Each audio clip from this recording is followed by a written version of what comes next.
আসসালামু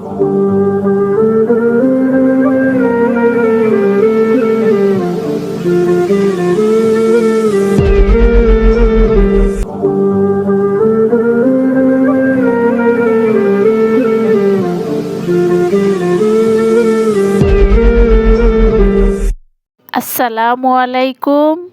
blog with নাজুর চ্যানেলের পক্ষ থেকে সবাইকে স্বাগতম। আশা করি যে যেখানতে আমার এই ভিডিওটি দেখছেন সবাই ভালো আছেন। আমিও আলহামদুলিল্লাহ ভালো আছি। প্রতিদিনের মতো আজও সকাল সকাল আরেকটা নাস্তার আয়োজন করলাম। যদিও শীতের সকালে গরম গরম খাবারটাই বেস্ট। অনেক সময় হয় কি ফাঁকিবাজি করার জন্য বা কাজ সহজ করার জন্য নাস্তাটা তৈরি নাই করি, এক একদিন এক একটা করলে হয়তো বা ভালো লাগে। প্রতিদিন একই নাস্তা খেতেও ভালো লাগে না। সাধারণত আমাদের ঘরে অলওয়েজ রুটি তো থাকেই মাস্ট। মাঝে মধ্যে একটু ব্যতিক্রম নাস্তা করলে তো ভালোই হয়। নাস্তাটা যেহেতু ব্যতিক্রম তাই শেয়ার করলাম। রুটি তো প্রতিনিয়ত খাওয়াই হয়। সকালের নাস্তা হিসাবে এ ধরনের নাস্তা বর্তমান জেনারেশনের ছেলে মেয়েরা বাচ্চারা খেতে চায় না। আমি মাঝে মাঝে পুরোনো দিনের খাবার কিছুটা হলেও ট্রাই করি। নাস্তা শেষ করে প্লেট বাটি ক্লিন করে রান্নায় বসে পড়লাম। আমার বাসায় যেহেতু গ্যাসের অনেক সমস্যা, রান্না নিয়ে প্রায় এক প্রকার যুদ্ধে নেমে যেতে হয়। আমাদের মতো মনে হয় অধিকাংশ জায়গায় সেম একটা সমস্যা, আর কিছু বলার নাই আসলে। তো তাড়াহুড়া করে শাকটা বেজে নিচ্ছি, ভাতটাও রান্না করে নিচ্ছি। এখন হচ্ছে পেঁয়াজ কলি দিয়ে আলু ভাজি করে নিব।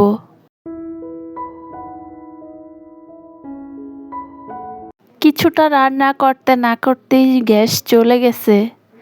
তো চুলা তো পুরাই অফ। তো এখন আবার ইলেকট্রিক চুলাটা চালু করে নিলাম। আসলে রান্নাটা একটা আর্ট। আমার মনে হয় মনের মাধুরী মিশিয়ে রান্না করলে দেখতেও ভালো লাগে, খেতেও ভালো লাগে।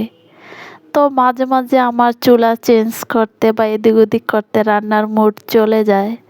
আসলে কিছুই করার নাই, পরিস্থিতি যখন যা হবে সব কিছুই মেনে নিতে হবে। এখানে কিছু পাঁচমিশালি শুটকি, তো এগুলো আমি সিদ্ধ করে কাঁটাগুলো ফেলে নিচ্ছি। শুটকি ভুনা করব, তো এখানে কিছু পেঁয়াজ রসুন কেটে নিচ্ছি, কিছু কাঁচামরিচ, আর শুটকিটা আমি আমার মতো করে কেটে নিব। শুটকি খায় না এরকম মানুষ আমার মনে হয় কমই আছে। খুব দুই একজন আছে খায় না, বাকি সবাই শুটকি লাভার। তো এখানে কিছু পেঁয়াজ ভেজে নিচ্ছি। পেঁয়াজটা হাফ ভাজা হয়ে গেলে এখন দিয়ে দিলাম কিছু রসুন। রসুনটাও আমি ভালো করে ভেজে নিব। এই পর্যায়ে দিয়ে দিব পরিমাণ মতো রসুন বাটা। রসুনটা দিয়ে আমি পেঁয়াজ রসুনটা ভালো করে ভেজে নিব তেলের মধ্যে।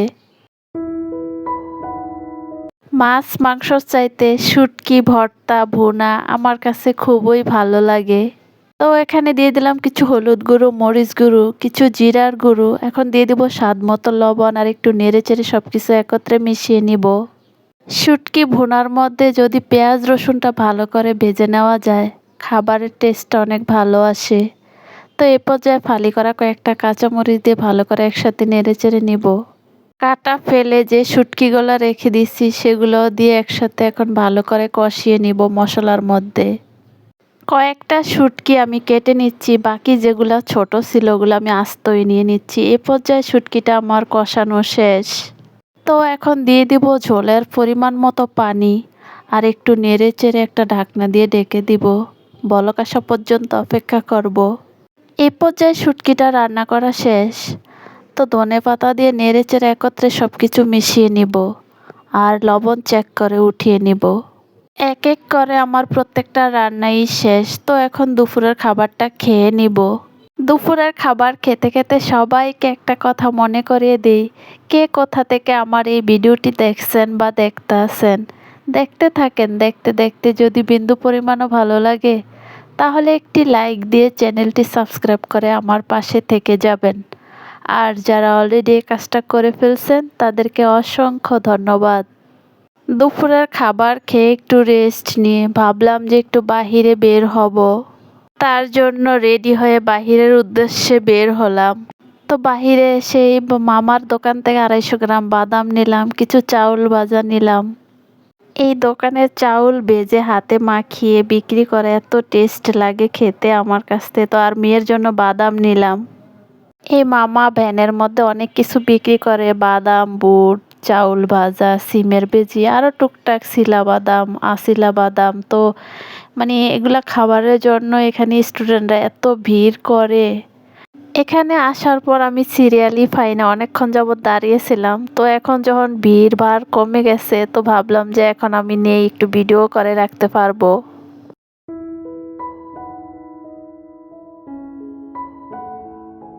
আসলে কাজ কোনোটাই ছোট না, কত কষ্ট করে মানুষ জীবিকা উপার্জন করে। বাহিরে বের হলে বোঝা যায় পৃথিবীতে কত রকমের মানুষ আছে।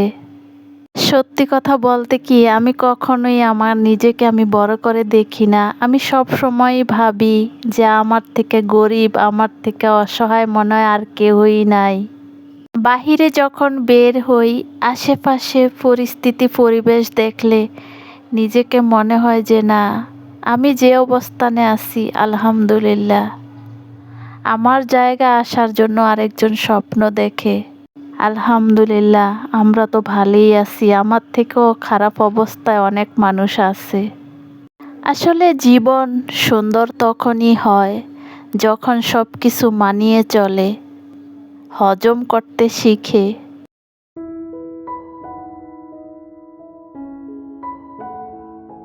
বিকালে এই মিষ্টি মিষ্টি আবহাওয়ায় ঘুরতে তো অনেক ভালোই লাগে, কিন্তু বাংলাদেশে যে জ্যামজট, রাস্তাঘাটে বের হলে তো হাঁটাই যায় না।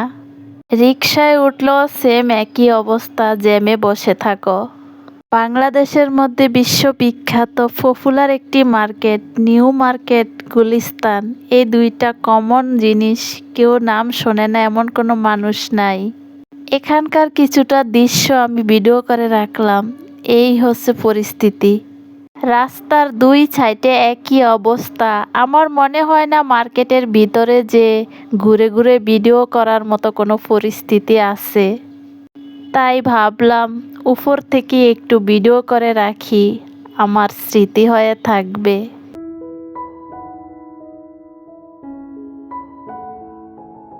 অনেক মানুষ দূর দূরান্ত থেকে আসে, কেউ ঘুরতে আসে, কেউ দেখতে আসে, কেউ কেনাকাটা করতে আসে। তো আমার যেহেতু কিছু গজ কাপড়ের দরকার ছিল, তো আমি কিছু গজ কাপড় নিয়ে আসছি আর দোকানটার একটু ভিডিও করলাম। এই দোকানে একটু জ্যাম কম ছিল।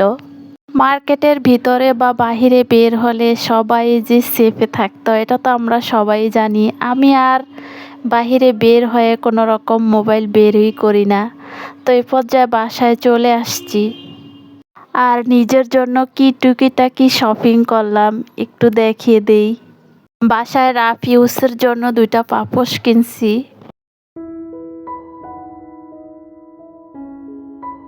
আর একটা হিজাব নিয়ে আসছি শাড়ির সাথে পরার জন্য।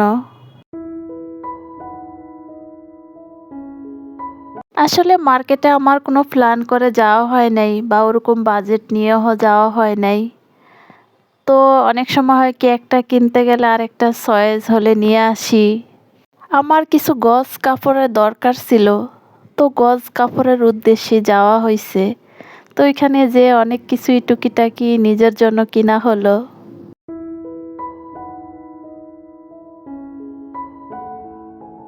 মার্কেটে যে আমার দুইটা শাড়ি চয়েস হলো, তো শাড়ি দুইটা নিয়ে আসলাম। যদিও শাড়ি তেমন আমার পরা হয় না, বরকা হিজাবই চলি বেশি।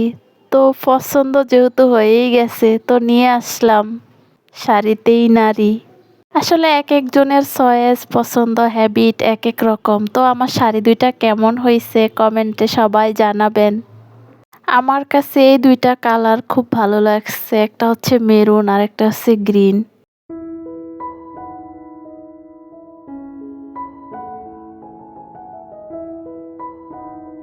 দুইটা শাড়ি সেম একই, জাস্ট কালার আলাদা। আর এই শাড়িটার আঁচলের মধ্যে স্টোনের কাজ ছিল।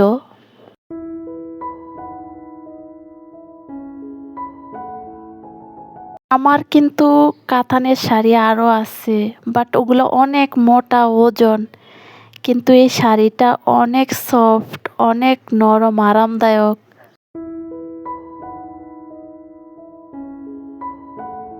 তো মার্কেট থেকে টুকিটাকি কি শপিং করলাম দেখিয়ে দিলাম। কেমন হলো কমেন্টে জানাবেন।